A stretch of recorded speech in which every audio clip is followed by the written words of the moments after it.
Hi, everyone. This is Dr. Gregory, and this is Accounting 4910 Advanced Accounting. And we're going to go over the two chapters in week two's readings.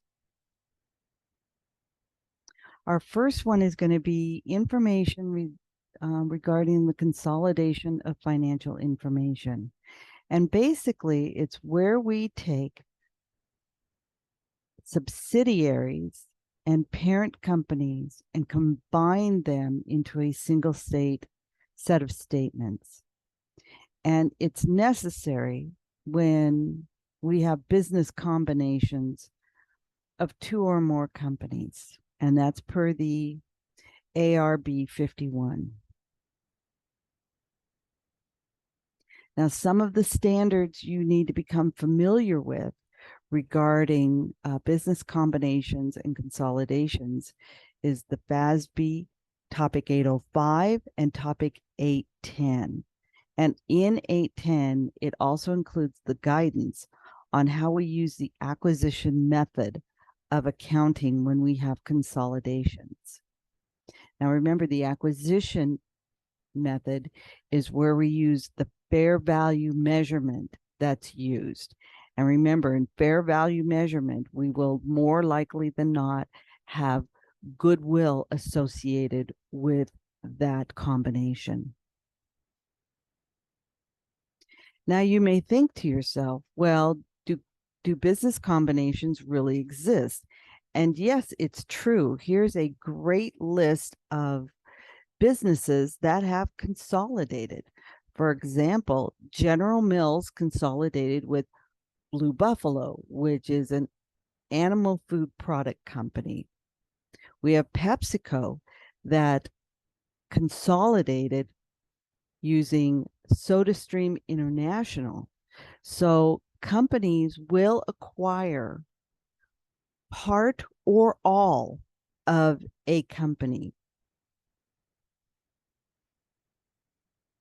And you can see it's big business. There's a lot of dollars involved. So why do firms really consolidate? Why do they acquire part or all of a company? And it could be vertical integration. We want to have companies overseeing other companies, usually within the same industry or within the same products. It could be that they consolidate for cost savings. If they acquire a portion or all of a company, now they can reduce expenses. You don't need that many employees, maybe. There may be double the amount of people in the senior management team. So it does become a cost savings. It can give you quick access to new markets. For example, if General Mills, a cereal food company,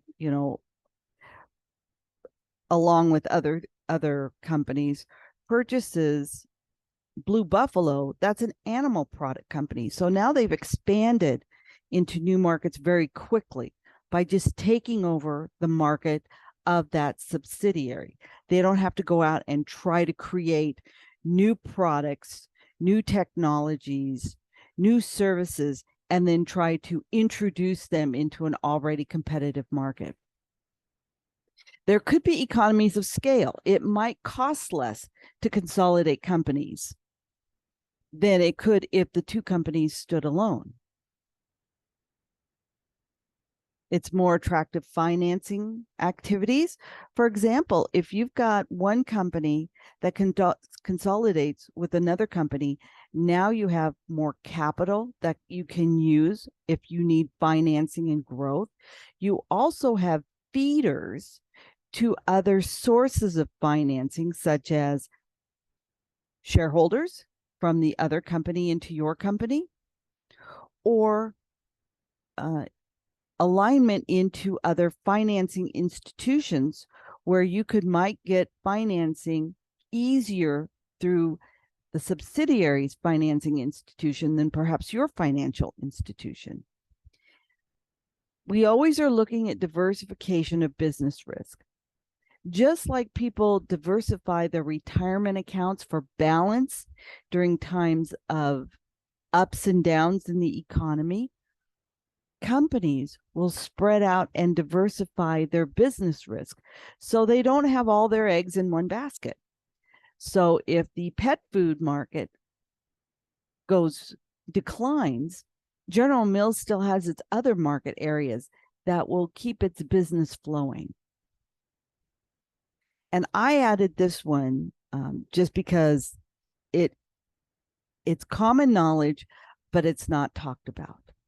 Sometimes you consolidate to remove a competitor. If you think about it, Microsoft has a great habit of acquiring companies that it competes against, and then they just shelve those companies. No longer is there a competitor. So sometimes it's to get rid of the competition, which increases your market. Now, we know why they want to consolidate, but why do we consolidate the statements? So we have the parent's financial data, and then we have the subsidiaries' financial data. Now, when we talk about parent in this class, we're always talking about someone who has significant or controlling influence over another company. Remember, that is 20%, but no more than 50% creates significant influence in a company or controlling interest. That's where we just buy the company outright. We own everything. Now, remember, there's those caveats we have to remember. But for the most part, when we talk about parent, we're going to talk about people who have the significant or controlling influence over another company. So we take over those companies, and now we have to bring together those two different sets of financial statements. And it's to report the financial position, results of operations, and cash flows for that new combined entity. We also, when we consolidate these statements, we have to take into account that these companies may be doing business with each other. So we have to remove all of those intra-entity transactions, and we have to either adjust them or we have to eliminate them into preparing that single set of consolidated financial statements. So we take two separate sets of statements, we bring them together, we recognize intercompany transactions, we get rid of those or we adjust those down. That keeps us from duplicating or doubling transaction events to create that single cent. Now, we do it because it may have more meaning than trying to have a reader read two different sets of financial statements and try to figure out, well, what does this mean in viewing it from one point of view rather than 2 points of view? It's necessary for the fair presentation of these companies. And in many instances, when we have a combination, oftentimes one of those companies is dissolved and it's set up as a separate legal corporation.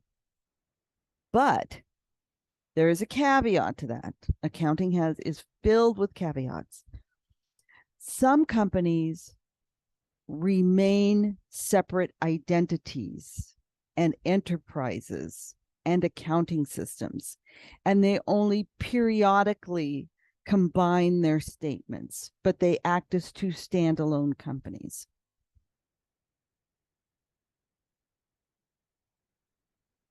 Now we have four major types of business combinations. And look at your exhibit 2.2 in your text, which will give you much more detailed information, but I just wanted to summarize this. The first one is called a statutory merger. And that's when two or more companies come together and only one company is standing at the end. The others dissolve. So one company will obtain all of the liabilities and assets of another company, or, but usually one company obtains 100% of the capital stock. Therefore, it no longer is a legal entity and just kind of comes into the fold of the parent company. That's a merger. Now, a consolidation is when two companies come together and they form a new company, and everybody transfers the assets and stock from everyone into a new company. So two companies go away, one company remains. In the first one, two companies come together, one company remains in existence.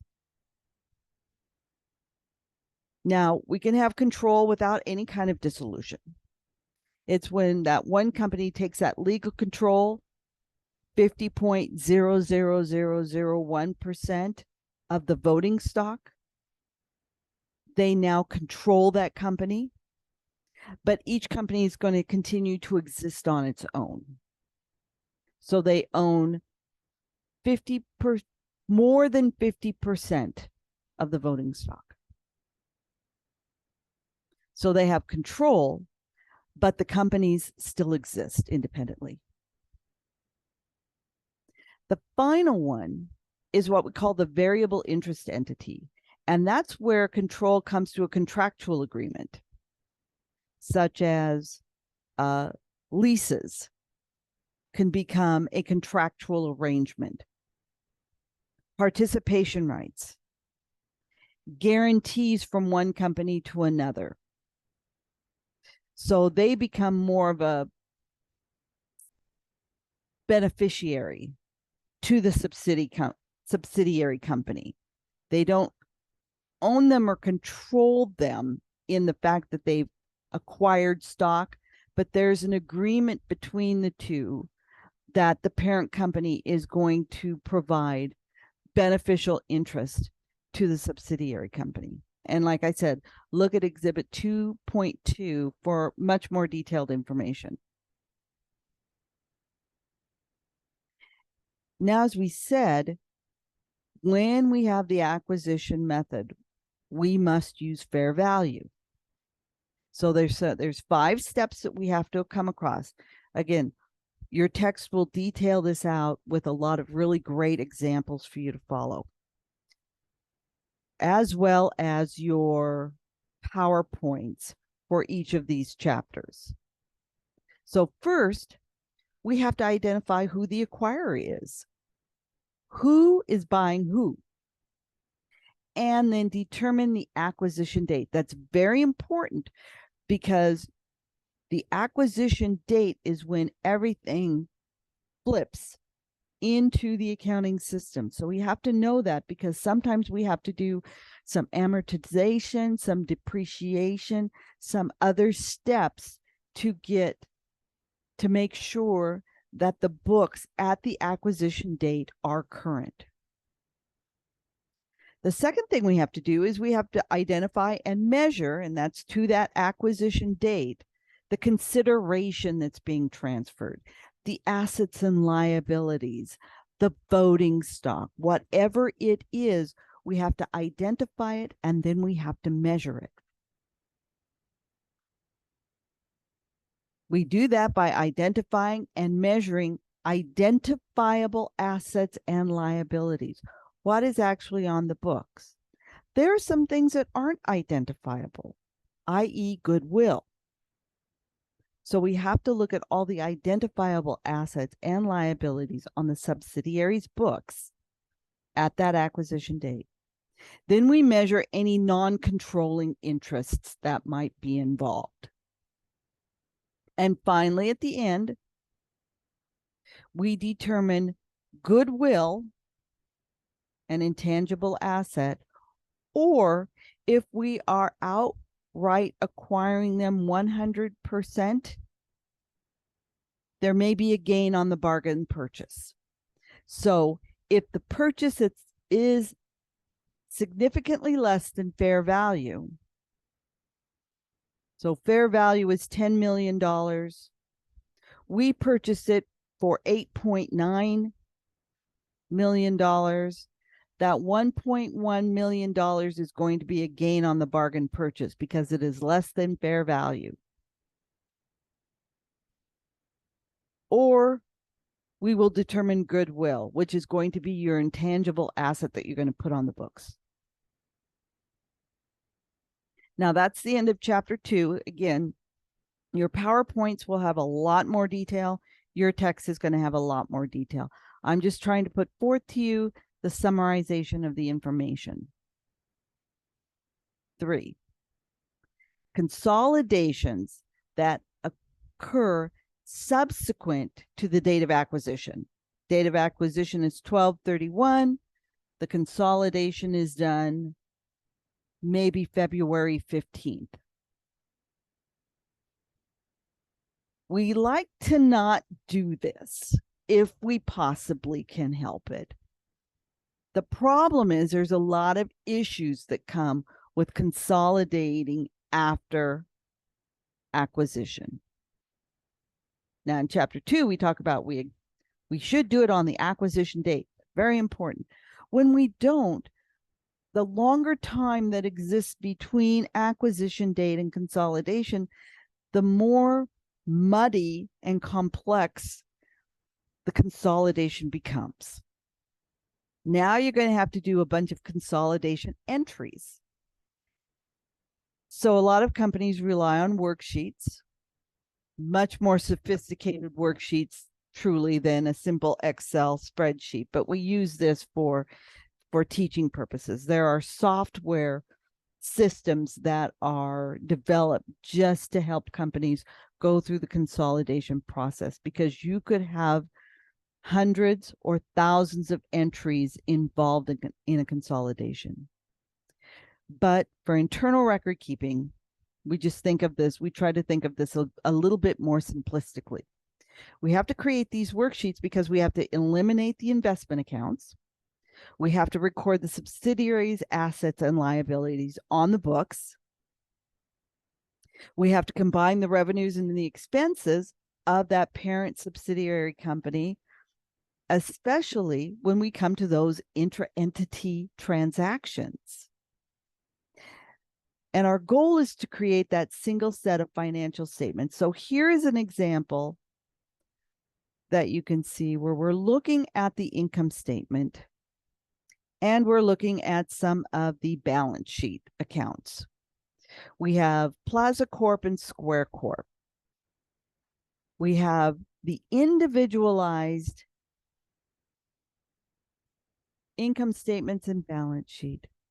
But we also have a few interesting little additions in. For example, we have Plaza Corp and Square Corp. We have income from the Square company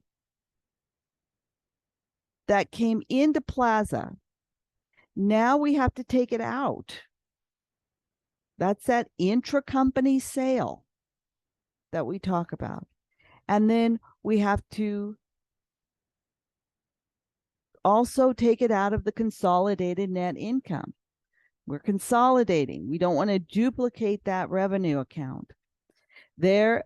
And then again, we show we're taking it out of the net income and we take it out of the ending balance. So we go from 634,500 to 83. We deduct out 50,500. Remember, we're debiting, and it brings it down to $867,000. So take out that sale, that intracompany transfer to get to that. Now, when we look at the balance sheet, we see that in our consolidated entries, the consolidation of these two companies created $22,000 of goodwill. So now we have to add that goodwill in as the intangible asset. It also looks like we picked up that that there was common stock that was consolidated that we have to take out. And there again is at 50,500 of the net income that we have to take out of that retained earnings. So we can see that our retained earnings of 867 equals the ending balance of our income statement consolidated of 867. So if you did this at the date of acquisition, it could be fairly simple, but the longer it takes, the more complexity you're going to have, because perhaps that first quarter before you consolidate the statements, there's a lot of intra and entity adjustments that need to be made for all of the sales.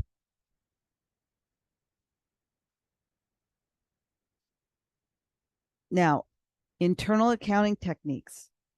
We have 3 different methods that affect the investment account and the income account. And there are advantages to them. So be sure to review the examples and the illustrations in the text for the details, because they will go through, the text goes through and identifies these very clearly.